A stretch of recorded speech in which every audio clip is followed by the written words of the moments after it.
So knowing what is going in to the water supply as they're cracking up that bedrock, drilling down, is job one, I think. And so ever since the Bush administration, I think they covered it in the film, that they were able to make that a secret, so nobody kind of knows about it. Having it disclosed in Tennessee by law would be, I think, very important. I don't think we've even got that done yet. There is a solution to this of the hydrofracking. It's only used on the source rock of the shale, the oil, the shale gas.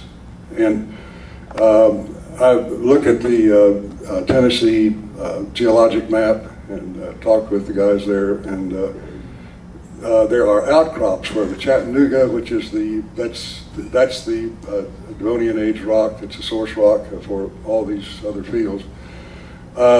It outcrops very widely over the Nashville Dome. It's on the surface, and for the rest of it, it can't be more than 200 or 300 feet down to it, and that's not nearly deep enough to generate any gas or anything like that. It has to have a lot of pressure and a lot of temperature, and that's just never going to happen. So we're home free. Central Tennessee is home free. Why is it home free again? Because the rock that is the source that you would be hydrofracking outcrops on the surface. Oh, so you're saying we wouldn't dig down deep enough to hit water? I didn't get that.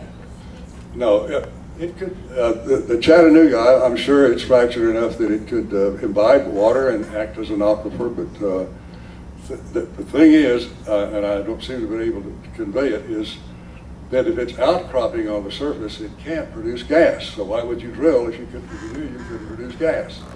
Yeah, I believe what you're saying is that the gas would go out those outcroppings and not up the pipe. Right.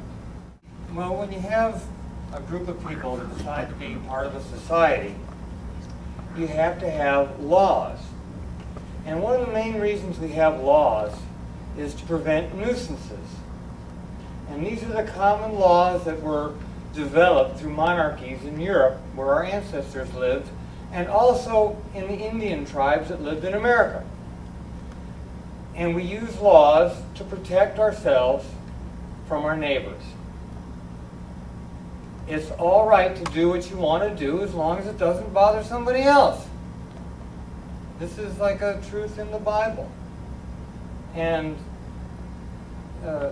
it's apparent that all forms of corporate manipulation of energy policy are detrimental to the health of our environment, of our social structure, and our economic systems.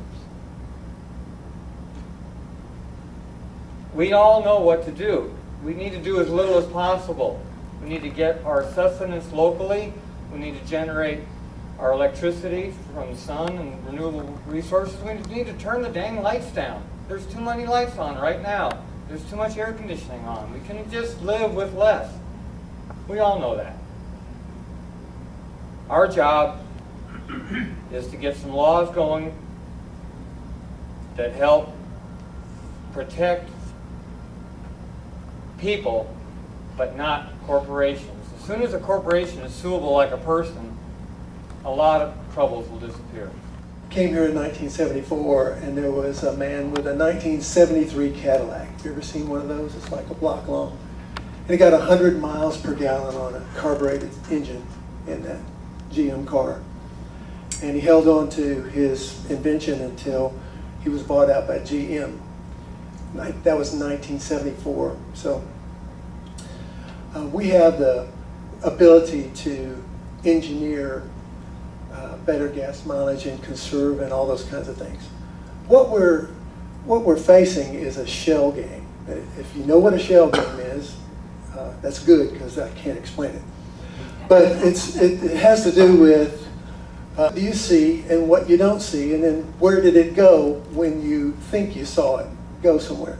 Well, in 2009, the largest oil reserve was located off the coast of Mexico. And if you recall, we had an explosion in the Gulf of Mexico. It killed 11 people and injured others, and some unbelievable amount of crude oil spilled into the Gulf of Mexico. This reserve is, as it was reported in 2009, before the Deepwater Horizon well was drilled, was as large as Saudi Arabia. That's as big as you can get, I guess, unless Alaska or North Dakota or Canada or South America has a bigger reserve.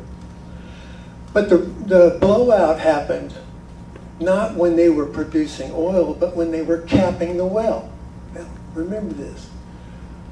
I think you know, sir, on the panel there, that when it's no longer practical or profitable to operate a well, whether it be gas, oil, or a coal mine or a coal mountain, that it's capped.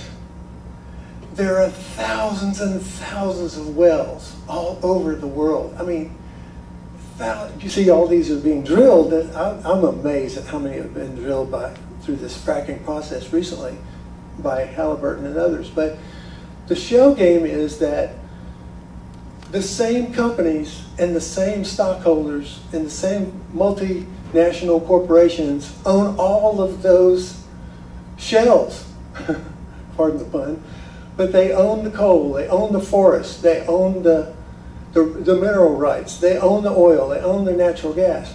They own the leases to all this stuff. Now I say leases because leases come from us. We give the leases away.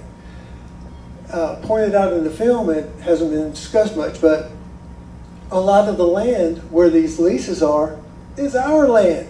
It's our land.